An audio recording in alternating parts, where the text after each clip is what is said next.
بسم اللہ الرحمن الرحیم۔ السلام علیکم میرے عزیز طلباء و طالبات، آپ سب کیسے ہیں؟ امید ہے کہ سب خیریت سے ہوں گے۔ گرمی اور کورونا کے حالات کے پیش نظر اپنے اپنے گھروں میں ہی رہیں اور باقاعدگی سے اردو کی آن لائن کلاسز لیتے رہیں۔ اللہ تعالی ہم سب کو محفوظ رکھے، آمین۔ پچھلے لیکچر میں ہم نے لانس نائک لال حسین شہید سبق اور درخواست نویسی کے طریقہ کار کو اچھی طرح سے سمجھا، تو چلتے ہیں آج کے لیکچر کی طرف۔ آپ کے سلیبس میں حصہ ادبیات کے علاوہ ایک اور کتاب بھی شامل ہے جو کہ کام چور کے نام سے ہے۔ یقیناً آپ سب نے اس کتاب کو بھی خریدا ہوگا۔ آپ کے سلیبس میں اس کتاب سے 3 اسباق شامل ہیں۔ ان میں پہلے سبق کا انتخاب آج ہم نے کیا ہے جو کہ کام چور کے نام سے ہے۔ اس کو لکھنے والی برِ صغیر کی بہت مشہور مصنفہ عصمت چغتائی ہیں۔ کام چور سبق کے علاوہ ہم آج قواعد و زباندانی میں سے مذکر مؤنث بھی پڑھیں گے۔ آج کا سبق شروع کرنے سے پہلے میں اس کی کہانی پر روشنی ڈالنا چاہوں گا۔ جیسا کہ نام سے ظاہر ہے، کام چور مطلب کام نہ کرنے والا۔ یہ حقیقت ہے کہ جو لوگ کام سے جی چراتے ہیں وہ زندگی میں کبھی کامیاب نہیں ہوتے۔ کام کو احسن طریقے سے نبھانے والے ہی کامیاب ہوتے ہیں۔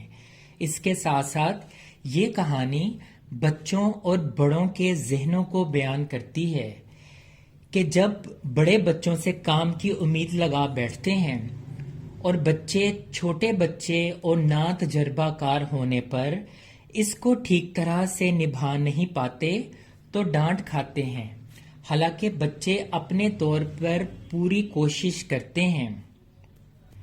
اس سبق میں ان تمام باتوں کی عکاسی بڑے مزاحیہ طریقے سے کی گئی ہے جس کو آپ پڑھ کر بہت لطف اندوز ہوں گے۔ کام چور سبق شروع کرنے سے پہلے میں شروع کا پس منظر بتا دوں کہ گھر کے مالک کی نوکری ختم ہونے والی ہے اور پینشن شروع۔ ظاہر ہے پینشن کی رقم عام نوکری کی رقم سے کم ہوتی ہے، اس لیے وہ گھر کا خرچہ پورا کرنے کے لیے مختلف تدابیر سوچتے ہیں۔ میاں بیوی میں بحث ہوتی ہے کہ گھر کا خرچ کم کرنے کے لیے نوکروں کو نکال کر بچوں سے کام کروایا جائے۔ میرا خیال ہے اب شروع کی سمجھ آ چکی ہوگی۔ میں مشکل الفاظ کی وضاحت کے ساتھ یہ کہانی پڑھتا جاؤں گا۔ امید ہے آپ پوری دلچسپی سے اس کہانی کو سنیں گے اور یاد بھی رکھیں گے۔ تو چلیں سبق شروع کرتے ہیں۔ کام چور۔ شوہر جس کی نوکری ختم ہونے والی ہے اپنی بیوی سے کہتا ہے، بیگم اب ہماری پینشن ہونے والی ہے۔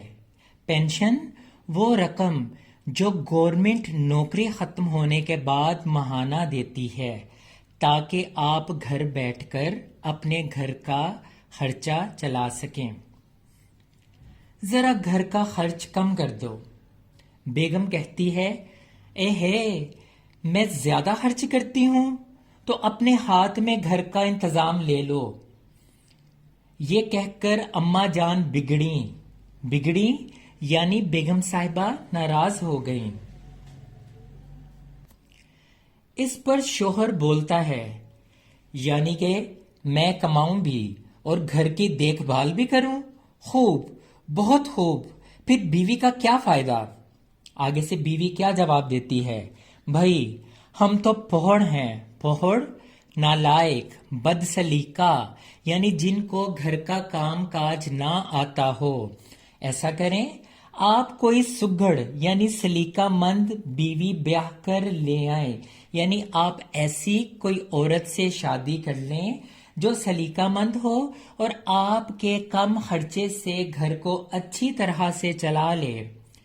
اماں یعنی بیگم نے یہ طعنہ دیا۔ طعنہ دینا، شوہر کو بات لگانا، آواز کسنا۔ اس شور اور ہنگامے کو سن کر ہم لوگ یعنی گھر کے سب بچے جن کے لیے یہ کہانی لکھی گئی یعنی کام چور بچے بھی آس پاس یعنی ارد گرد جمع ہو گئے۔ ایک دم بھیڑ یعنی ہجوم سے اماں کا دم بھوکلا گیا۔ بھوکلا جانا، سانس پھول جانا، یعنی گرمی کا ماحول تھا اور اوپر سے ارد گرد تمام گھر کے بچے شور کی آواز سن کے جب جمع ہو گئے تو اسی دوران اماں کا سانس پھول گیا۔ تو اماں نے کیا کہا؟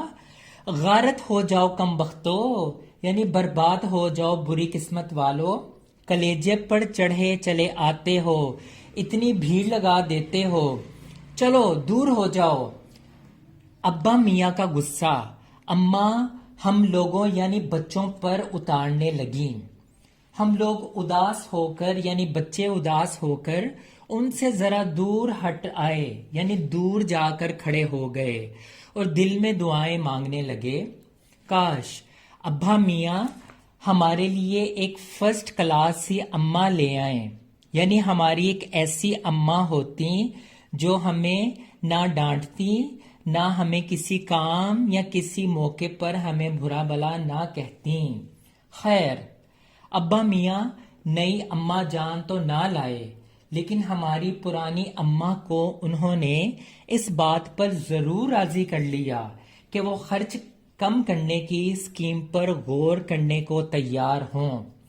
اس سلسلے میں ابا نے تجویز یعنی مشورہ پیش کیا کہ سب نوکر نکال دیے جائیں۔ یہ دو باورچی کیوں ہیں؟ آگے سے اماں جان کہتی ہیں، بھائی آپ نے ہی تو کہا تھا اکیلے باورچی سے اتنے آدمیوں کا کام پکوانا جرم ہے، تو زبردستی آپ نے دوسرا باورچی رکھوا لیا۔ خیر چھوڑو باورچی کو، یہ بتاؤ یہ عورتیں کون کون سی بھر لی ہیں، یعنی گھر میں اتنی زیادہ عورتیں جمع کر رکھی ہیں؟ ابا جان نے پوچھا۔ آگے سے اماں جان جواب دیتی ہیں، بھائی وہی عورتیں ہیں جو شروع سے تھیں۔ اماں جان نے پوری طرح سے اس بات کی وضاحت کر دی۔ ابا جان کہنے لگے، یہ بچے کس کس کے بھر رکھے ہیں، یعنی اتنے زیادہ گھر میں بچے؟ اماں جان نے کہا، لو اور سنو، ارے یہ سب اپنے بچے ہیں۔ شوہر کہتے یہ سب؟ ابا میاں کانپ اٹھے۔ بیگم، ارے واہ کیا نادان بنتے ہو، کیا تمہارا مطلب ہے بیگم یہ سب ہمارے اولاد ہیں، ہمارے بچے ہیں؟ لا حول ولا قوت۔ آگے سے بیگم کیا جواب دیتی ہے، توبہ ہے، آپ تو ہر بات کو فوراً ہی پکڑ لیتے ہیں، یہ تو اکبری کے بچے ہیں۔ بڑی دیر کی حجت یعنی دلیل، مطلب کافی بحث کے بعد یہ بات منظور ہو گئی، یہ بات طے ہو گئی کہ سچ مچ نوکروں کو نکال دیا جائے۔ آخر یہ گھر کے موٹے موٹے بچے کس کام کے ہیں، ہل کر پانی بھی نہیں پیتے، کام چور کہیں کے، ذرا ذرا سے کام ہمیں ہی ان کے پورے کرنے پڑتے ہیں۔ یہ بات سن کر بچوں نے سوچا، سچ مچ ہمیں خیال کرنا چاہیے کہ آخرکار ہم کوئی کام کیوں نہیں کرتے، ہل کر پانی پینے میں ہمارا کیا خرچ ہوتا ہے، اس لیے ہم نے فوراً ہل ہل کر پانی پینا شروع کر دیا۔ بچے بچے ہوتے ہیں، انہوں نے سمجھا کہ ہل کر پانی پینا بھی ایک کام ہے، لہٰذا انہوں نے اپنے کام کا آغاز ہل کر پانی پینے سے کر دیا۔ اب بچے پانی پینے کے لیے نل کے پاس جمع ہو جاتے ہیں، ہلنے میں دھکے بھی لگ جاتے ہیں، اور ہم کسی دبیل سے تو کم نہیں تھے، یعنی دبیل کسی کے ماتحت ہونا کسی کے انڈر ہونا، کسی کے تابع کام کرنا کہ کوئی دھکا دے تو ہم سہ جائیں۔ لیجئے، پانی کے مٹکوں کے پاس ہی گھمسان کا رن پڑ گیا، یعنی ایسا منظر چھڑ گیا کہ جیسے لڑائی کا میدان ہو۔ سراہیاں ادھر ادھر لڑکیں، مٹکے ادھر گئے، کپڑے پانی سے بھر گئے، شرابور ہو گئے۔ آگے اماں جان نے جب یہ دیکھا تو کہنے لگیں، یہ لیجئے کام کرا لیں، یہ بھلا کام کریں گے؟ دونوں سراہیاں توڑ دیں۔ اماں نے کہا، آگے ابا جان نے کہا، کریں گے کیسے نہیں؟ دیکھو جی، جو کام نہیں کرے گا اس سے رات کا کھانا ہرگز نہیں ملے گا، سمجھے؟ یہ لیجئے شاہی فرمان جاری ہو رہے ہیں، یعنی بادشاہی فرمان، مطلب گھر کے بڑوں کا حکم نامہ جاری ہو گیا۔ بڑوں کی ڈانٹ ڈپٹ سے ہم سب نے فیصلہ کیا کہ ہم سب کام کرنے کے لیے تیار ہیں۔ ہم ایک کام بتایا جائے۔ ہم نے دہائی دی، یعنی یہ فریاد کی، ہم نے یہ سب سے پوچھنا شروع کیا، بہت سے کام ہیں جو تم کر سکتے ہو۔ یہ آگے اماں اور ابا کہنے لگے، مثلاً یہ دری کو تو دیکھو کتنی میلی ہو رہی ہے، آنگن یعنی صحن میں جا کر دیکھو کتنا کوڑا پڑا ہے، صحن میں پیڑ بھی تو ہیں، ان کو پانی دے سکتے ہو۔ ہاں بھائی، یاد رہے مفت تو یہ کام آپ سے نہیں کروائے جائیں گے، تم سب کو تنخواہ بھی ملے گی، یعنی پیسے بھی ملیں گے۔ ابا میاں نے ان بچوں کو تفصیل سے یہ ساری بات سمجھا دی۔ پھر تنخواہ کے خواب دیکھتے ہوئے ہم لوگ یعنی بچے کام پر تل گئے، تیار ہو گئے۔ پھر کیا تھا؟ ایک دم فرشی دری، یعنی وہ دری جو فرش پر بچھائی جاتی ہے، پر بہت سے بچے جٹ گئے، چمٹ گئے، اس کو پکڑ لیا، چاروں طرف سے دری کے کونے پکڑ لیے اور پھر کمرے کے اندر ہی اسے جھٹکنا شروع کر دیا، جھاڑنا شروع کر دیا۔ سارے گھر یعنی سارا گھر دھول سے اٹ گیا، دھول سے بھر گیا، مٹی مٹی ہو گیا۔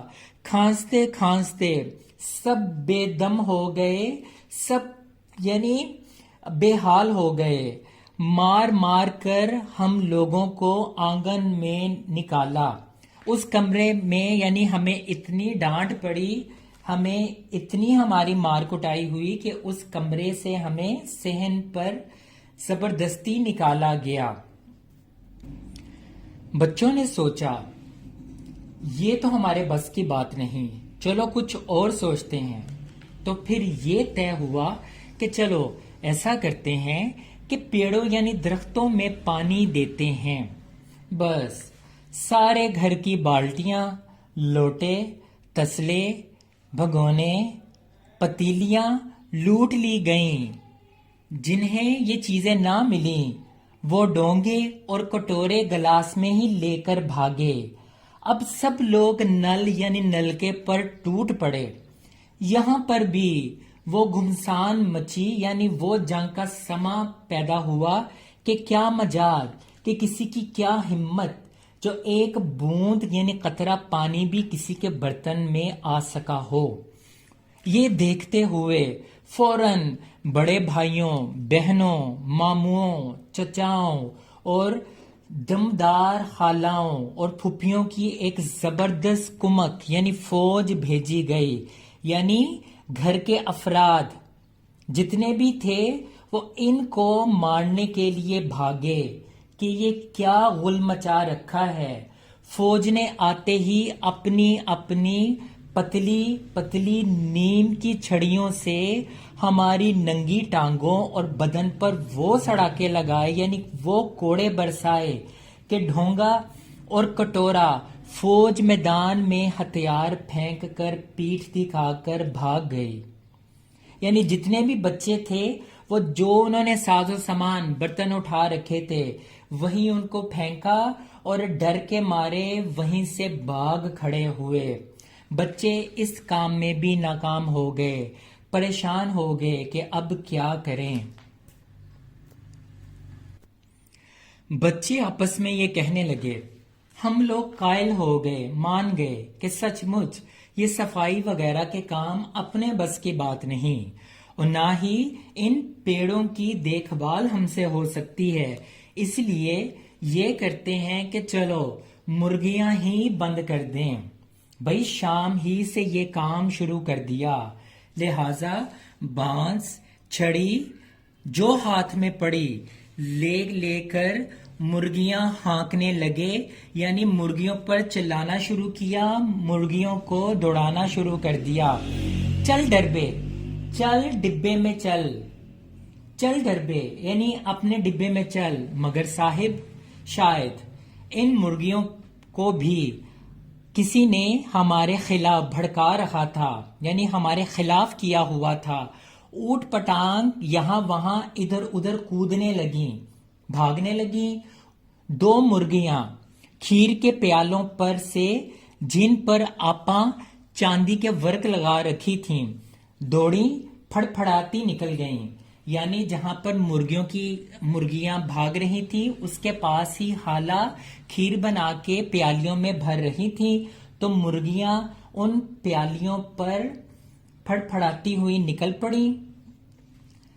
تھوڑی دیر کے بعد طوفان گزرنے کے بعد یہ معلوم ہوا کہ پیالے خالی ہیں، ساری کھیر آپا کے کامدانی کے دوپٹے یعنی کڑھائی والے دوپٹے اور دھلے سر پر، یعنی تھالیاں جتنی بھی تھیں وہ سروں پر پڑی ہیں۔ ایک بڑا سا مرغا، اماں کے کھلے ہوئے پاندان وہ چھوٹا سا برتن جس پر پان بنانے کی چیزیں رکھی جاتی ہیں، اور یہ عموماً بزرگ لوگ اپنے گھروں پہ رکھتے تھے، اب بھی کئی گھروں پہ یہ رواج ہے۔ پاندان میں پھاند پڑا یعنی کود پڑا، اور کتھے چونے میں لتھڑے ہوئے پنجے لے کر کتھا چونا جن کی مدد سے پان تیار ہوتا ہے، ان میں جب مرغے کے پاؤں کے پنجے پڑے تو وہ پاؤں کے پنجے وہ نیچے زمین پر لگاتا ہوا نانی اماں کی سفید دودھ ایسی چاندنی والے چھاپے مارتا ہوا نکل گیا، یعنی نانی اماں کی سفید جو چادر تھی، جو چیزیں تھی، اس پر وہ چھاپے مارتا ہوا نکل گیا، اور ایک مرغی دال کی پتیلی پر چھپاکا یعنی پانی کی چھینٹیں مارتی ہوئی بھاگی، اور سیدھی جا کر موری یعنی نالی میں سے اس تیزی سے پھسلی کہ ساری کیچڑ خالہ جی کے منہ پر جا پڑی، جو وہاں پر بیٹھی ہاتھ منہ دھو رہی تھی۔ وہاں پر نل ہوگا جس سے وہ اپنا منہ ہاتھ دھو رہی تھی۔ کوشش کے باوجود ایک بھی مرغی ڈربے میں جانے کے لیے راضی نہ ہوئی، تیار نہ ہوئی۔ ادھر کسی کو یہ سوجی کہ بقر عید یعنی عید الاضحیٰ کے لیے جو بھیڑیں گھر میں آئی ہوئی ہیں وہ ضرور بھوکی ہوں گی، چلو لگے ہاتھوں انہیں بھی دانہ کھلا دیا جائے۔ دن بھر کی بھوکی بھیڑیں دانے کا سوپ یعنی دانا پانی دیکھ کر جو سب کی سب جھپٹیں کھانے کے لیے پڑیں، تو بھاگ کر اپنا آپ بچانا مشکل ہو گیا۔ لشتم پشتم یعنی جوں توں کر کے، یعنی بڑی مشکل سے ہم سب تختوں پر چڑھ گئے، کسی اونچی جگہ پر چڑھ گئے۔ بھیڑیں نہایت بے تکلفی سے یعنی بغیر لحاظ کیے ہوئے سب چیزوں کو روندتی ہوئیں، یعنی جو کچھ ارد گرد چیزیں پڑی تھیں ان کو بغیر دیکھے ہوئے ان کو روندتی ہوئیں، مینگنوں کا چھڑکاؤ کرتی ہوئیں دوڑ گئیں۔ ادھر یہ قیامت مچی تھی، ادھر دوسرے کارندے یعنی کام کرنے والے بھی غافل نہیں تھے۔ اتنی بڑی فوج تھی جسے رات کا کھانا نہ ملنے کی دھمکی مل چکی تھی۔ گھر میں طوفان اٹھ کھڑا ہوا، ایسا لگتا تھا جیسے سارے گھر میں مرغیاں، بھیڑیں، ٹوٹے ہوئے تسلے، بالٹیاں، لوٹے، کٹورے اور بچے بکھرے پڑے ہیں۔ اماں جان نے اپنا سر پیٹ لیا یعنی واہ ویلا مچانا شروع کر دیا۔ آپا جان چوکھٹ یعنی دروازے پر بیٹھ کر رونے لگیں۔ بڑی مشکل سے امن یعنی سکون قائم کر کے بھیڑیں اور بچے باہر کیے گئے، ان کو الگ الگ کیا گیا۔ مرغیاں باغ میں ہنکائی گئیں یعنی دوڑائی گئیں، ان کو باغ میں بھیجا گیا۔ اماں جان یہ سب دیکھ کر اتنی ناراض ہوئیں کہ آگرے جانے کے لیے سامان باندھنے لگیں۔ آگرہ ان کی امی جان کا گھر تھا۔ ہندوستان کا ایک شہر ہے جس کا نام آگرہ ہے۔ کہنے لگی یا تو بچہ راج قائم کر لو، یعنی یہاں پر اس گھر میں بچوں کی حکومت قائم کر لو، یا مجھے رکھ لو، ورنہ میں چلی اپنے میکے اپنی اماں کے گھر۔ اماں نے الٹیمیٹم دے دیا، یعنی اعلان جنگ، اپنی آخری حکمیہ بات کہہ دی۔ ابا نے سب کو قطار لائن میں کھڑا کر کے پوری بٹالین یعنی بچوں کی فوج کا کورٹ مارشل کیا، جیسے ان کی عدالت میں ان کو کھڑا کیا جاتا ہے، ان کی عدالت لگا لی گئی اور کہا اگر کسی بچے نے گھر کے کسی بھی چیز کو ہاتھ لگایا تو بس رات کا کھانا بند۔ یہ لیجئے۔ بچے یہ سوچنے لگے ان بزرگوں کو تو کسی کروٹ چین نہیں، یعنی کسی بات پر چین نہیں۔ مطلب پہلے بزرگوں نے کہا کہ جو کام نہیں کرے گا اس کو کھانا، رات کا کھانا نہیں ملے گا۔ اب کہتے ہیں کہ جو کام کرے گا اس کو رات کا کھانا نہیں ملے گا۔ یہ کیسا انصاف ہے؟ ہم لوگوں نے بھی یہ طے کر لیا کہ اب چاہے کچھ بھی ہو جائے ہل کر پانی بھی نہیں پئیں گے۔ تو بچوں یہ تھا ہمارا آج کا سبق۔ یقیناً اس کو سن کر آپ بہت زیادہ لطف اندوز بھی ہوئے ہوں گے اور اپنے اندر تبدیلی بھی لے کر آئیں گے۔ ہم نے کام چور کہانی کو اس طرح پڑھا اور یہ سیکھا کہ ایک تو بچپن ہی سے گھر کے چھوٹے موٹے کاموں کی عادت اپنانی چاہیے، بڑے جو کام کا حکم دیں اس کو مانیں، کوئی بھی کام کرنے سے پہلے اس کا طریقہ کار پوچھیں۔ ہو سکتا ہے اس طرح آپ بچپن میں ہی اچھی اور سلجھی ہوئی عادات کے مالک ہو جائیں اور آپ کو وہ کام کرنے میں مہارت بھی ہو جائے اور آپ کام چور نہ کہلائیں۔ اب چلتے ہیں آپ کے دوسرے لیکچر یعنی عنوان کی طرف، وہ ہے قواعد و انشاء میں موجود مذکر مؤنث، جو آپ کی قواعد و انشاء کی کتاب صفحہ نمبر 27 اور 28 پر موجود ہیں۔ ان کو بتانے سے پہلے میں مذکر اور مؤنث کی تعریف بتاتا چلوں۔ مذکر وہ اسم جو نر کے لیے بولا جائے، میل کے لیے مذکر کہلاتا ہے، مثلا استاد، شوہر وغیرہ۔ یہ جاندار کے ساتھ ساتھ بے جان اشیاء کے لیے بھی استعمال ہوتے ہیں، جیسے پانی، گھر، قلم وغیرہ۔ مؤنث وہ اسم جو مادہ کے لیے بولا جائے، مؤنث کہلاتا ہے، مثلا استانی، بیوی وغیرہ۔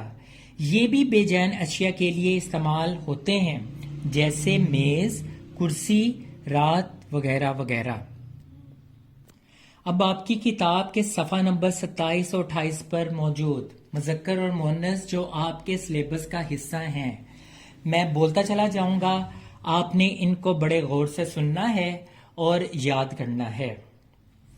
اونٹ، اونٹنی، بنجارا، بنجارن، بچھڑا، بچھیا، استاد، استانی، بطخہ، بطخ، باراتی، باراتن، اداکار، اداکارن، بندر، بندریا، بھنگی، بھنگن، بکرا، بکری، بندہ، بندی، بلا، بلی، بھکاری، بھکارن، پارسی، پارسن، پنجابی، پنجابن، چمار، چمارن، چوکیدار، چوکیدارنی، خان، خانم، دھوبی، دھوبن، سید سیدانی، شیخ شیخانی، قصائی قصائن، گدھا گدھی، گھسیارا گھسیارن، مینڈک مینڈکی، مغل مغلانی، نواسا نواسی، پٹھان پٹھانی، بھینسا بھینس، تمبولی تمبولن، چیونٹا چیونٹی، چیلا چیلی، دلہا دلہن، درزی درزن، سنار سنارن، فقیر فقیرنی، کمہار کمہارن، گموار گموارن، مرغا مرغی، موچی موچن، مالک مالکا، نانا نانی، باورچی باورچن، جیٹھ جیٹھانی، جوگی جوگن، چھوکرا چھوکری، حلوائی حلوائن، دیور دیورانی، روگی روگن، سیٹھ سیٹھانی، فریبی فریبن، کبوتر کبوتری، گوالا گوالن، ماموں ممانی، مہتر مہترانی، ناگ ناگن، نندوئی نند، تایا تائی، تھانے دار تھانے دارنی، چچا چچی، چودھری چودھرانی، خالو خالہ، دیہاتی دیہاتن، رنڈوا رانڈ، ساتھی ساتھن، فرنگی فرنگن، کتا کتیا، مور مورنی، نائی نائن، نوکر نوکرانی۔ تو یہ تھا ہمارا آج کا لیکچر۔ میں امید کرتا ہوں کہ آپ سبق عام چور اور مذکر مؤنث کو اچھی طرح سمجھ کر یاد کریں گے۔ انشاءاللہ جلد نئے لیکچر کے ساتھ دوبارہ حاضر خدمت ہوں گا۔ تب تک اپنے معلم نادر شاہین کو اجازت دیجیے۔ اللہ حافظ۔